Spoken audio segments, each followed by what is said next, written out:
ओम श्री गणेशाय नमः। ओम श्री महारुद्राय नमः। नमस्कार साथियों, मैं आचार्य घनश्याम तिवारी। आज बात करेंगे, पितरपक्ष चल रहा है कि इस पितरपक्ष में सभी लोग अपने अपने पितरों को तर्पण किस प्रकार करें, जल किस प्रकार से पिलाएं ताकि पितरों का पूरा आशीर्वाद, उनकी कृपा अपने वंशजों, अपने सभी पुत्र पौत्र इत्यादि सभी के ऊपर प्राप्त हो सके और घर में सुख समृद्धि आए। जब अपने ही हमसे नाराज रहेंगे तो देवी देवताओं की कृपा क्या काम करेगी। सबसे पहले व्यक्ति का कर्तव्य है कि अपने अपने पूर्वजों को, अपने माता पिता, पितामह पर पितामह, नाना नानी इत्यादि सभी को खुश रखें। तभी जब पितरों की कृपा व्यक्ति के ऊपर होती है तभी देवी देवताओं की कृपा व्यक्ति को प्राप्त होती है। जिसके पितर नाराज रहते हैं उस पर देवी देवताओं का प्रभाव भी काम नहीं करता है।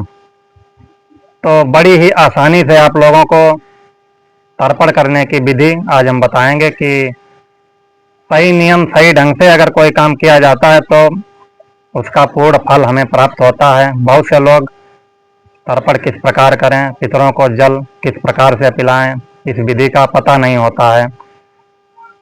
बने रहिए आप लोग 10 मिनट, पूरा वीडियो ध्यान से देखें। लाइव करके हम आप लोगों को दिखाएंगे ताकि आप लोगों को आसानी से ये बात समझ में आ सके कि सही से जल किस प्रकार दिया जाता है।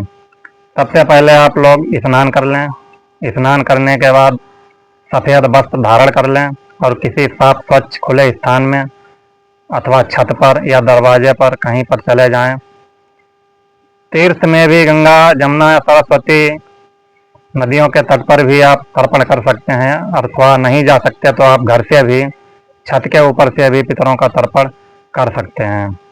विधान तो यह है कि बड़ा पुत्र या बड़ी बहू या छोटा पुत्र या छोटी बहू, बड़ा या छोटा, इन दोनों में से कोई भी श्राद्ध और तर्पण कर सकता है। श्राद्ध मतलब भोजन और तर्पण मतलब जल। इन दोनों का पितरपक्ष में विधान है। वस्त्र दान का भी विधान है। तो आज हम तर्पण करने की सही विधि आप लोगों को बताएंगे। वैसे तो 6 प्रकार से तर्पण किया जा सकता है।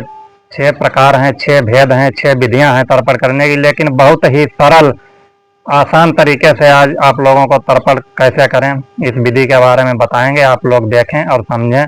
इसी प्रकार से हर घर में तर्पण किया जाता है, आप लोग करें। सही ढंग से किए हुए कार्य का फल सही और पूर्ण 100% प्राप्त होता है।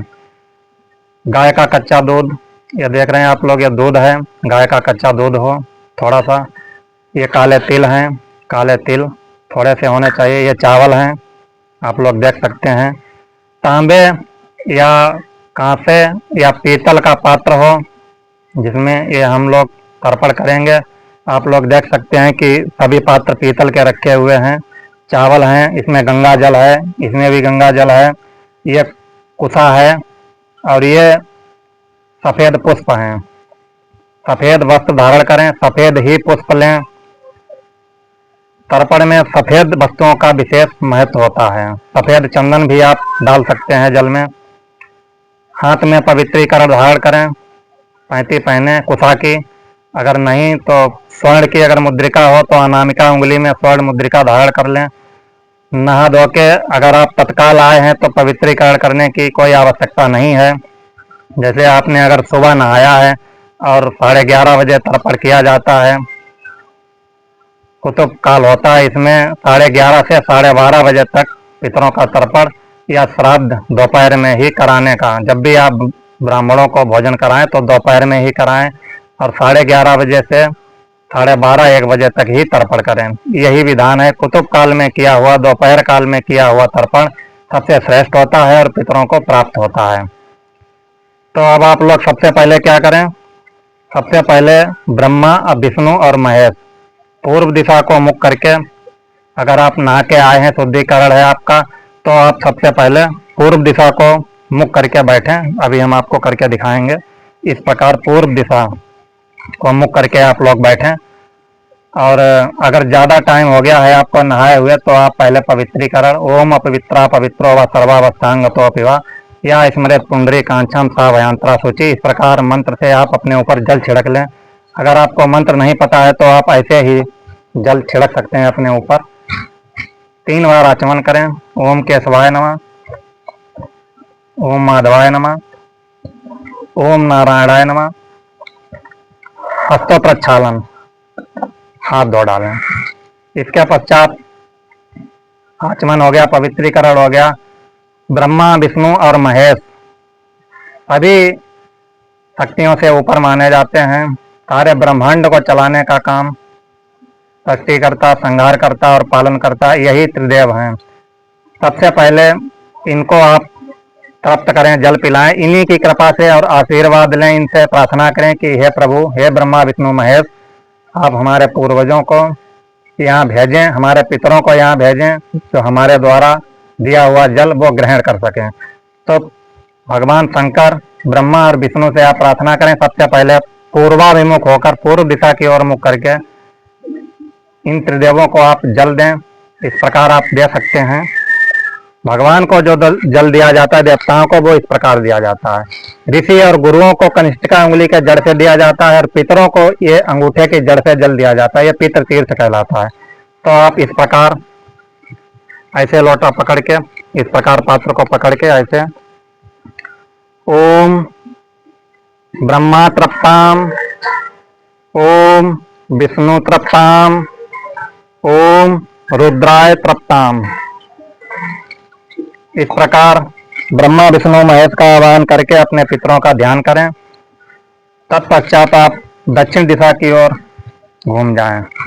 प्रेतों और पितरों को संयमनीपुरी जो है, संयमनीपुरी दक्षिण दिशा की तरफ है। जब आप दक्षिण दिशा की मुख करके जल प्रेतों और पितरों को आप प्रदान करोगे तभी उन्हें प्राप्त होगा। प्रेत और पितरों की दिशा जो होती है वो दक्षिण दिशा होती है। अब आपको क्या करना है,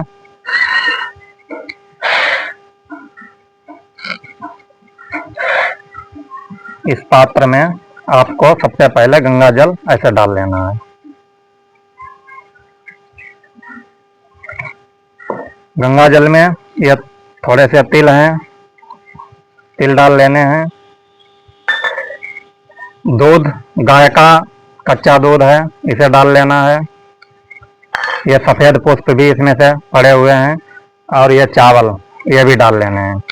इस प्रकार आप इसमें डाल करके दक्षिण दिशा की ओर मुँह करके बैठें और ऐसे इस पात्र को ले लें। हाथ में पैंती धारण करें। ये कुसा होता है, कुसा होना बहुत जरूरी होता है। इस प्रकार से आप ऐसे कुसा को धारण करें। जड़ इस तरफ रहे और यहाँ से जल उतरना चाहिए। इस प्रकार आपको भर के इसको हम हटा देते हैं। इस पात्र को ऐसे यहाँ रखना है।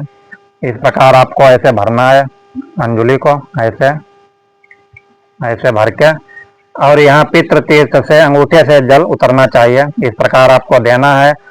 ओम पितृदेवताभ्यो नमः, ओम पितृदेवताभ्यो नमः, ओम पितृदेवताभ्यो नमः। इस प्रकार आप 3 बार बोल करके तिलांजलि दे सकते हैं। अथवा ताऊ, चाचा, पिता, बाबा सबको एक साथ देना चाहते हैं तो आप इस प्रकार ऐसे भरें। ओम सर्व पितृदेवताय नमः, ओम सर्व पितृदेवाय नमः, ओम सर्व पितृदेवाय नमः। इस प्रकार आप छोड़ सकते हैं।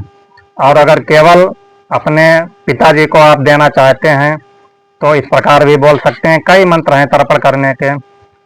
अस्मद पितरो आगच्छन्तु जलम समर्पयाम, तस्मै सुधा नमः, तस्मै सुधा नमः, तस्मै सुधा नमः। तो इस प्रकार 3 बार बोल कर सके। फिर से एक बार सुन लें। अस्मद पितरो आगच्छन्तु जलम समर्पयाम, तस्मै सुधा नमः, तस्मै सुधा नमः, तस्मै सुधा नमः। इस प्रकार आप 3 बार अपने पिताजी को, अगर आप अपनी माताजी को जल देना चाहते हैं तो आप इस प्रकार दे सकते हैं। अस्मद मातरो आगच्छन्तु, गायत्री मंत्र से भी आप दे सकते हैं। नहीं तो अस्मद मातरो आगच्छन्तु जलम समर्पयाम, तस्मै सुधा नमः, तस्मै सुधा नमः, तस्मै सुधा नमः। इस प्रकार 3 बार आप बोल करके दे सकते हैं। स्त्री के लिए, स्त्री वर्ग के लिए आप तस्मै लगाएंगे, पुरुष वर्ग के लिए आप तस्मै लगाएंगे। इतना आपको ध्यान रखना है। बस ये पूर्ण विधि होती है तर्पण करने की। दक्षिण दिशा की ओर मुख करके आप इसी प्रकार जैसे हमने आपको करके दिखाया, नियम और विधि पूर्वक बाद में इस जल को उठा के किसी गमले या किसी पौधे में आप डाल दें, या किसी स्वच्छ स्थान पे ऐसी जगह डालें जहां किसी के पैर इत्यादि इस जल पर ना पड़े। इसी प्रकार आप तर्पण कर सकते हैं। नियम क्या है आपको हमने बता दिया, समय क्या है ये भी हमने बता दिया। बहुत से लोग हमने देखा है कि सुबह सुबह ही तर्पण कर देते हैं, सुबह नहीं किया जाता है। तर्पण के लिए विधि है, कुतुब काल बनाया गया है, गरुड़ पुराण में लिखा है। कुतुब काल 11:30 बजे के बाद शुरू होता है। 11:30 बजे के बाद अगर आप जल देते हैं तो वो जल आपके पितरों को प्राप्त होगा। वीडियो अगर आप लोगों को समझ में आया हो, अच्छा लगा हो तो इसे शेयर भी कर दें, ताकि ये जानकारी सबको प्राप्त हो सके। हर घर में तर्पण किया जाता है, तर्पण करने की सही विधि यही है। वीडियो शेयर करें, चैनल को सब्सक्राइब करें। नमस्कार, राधे राधे।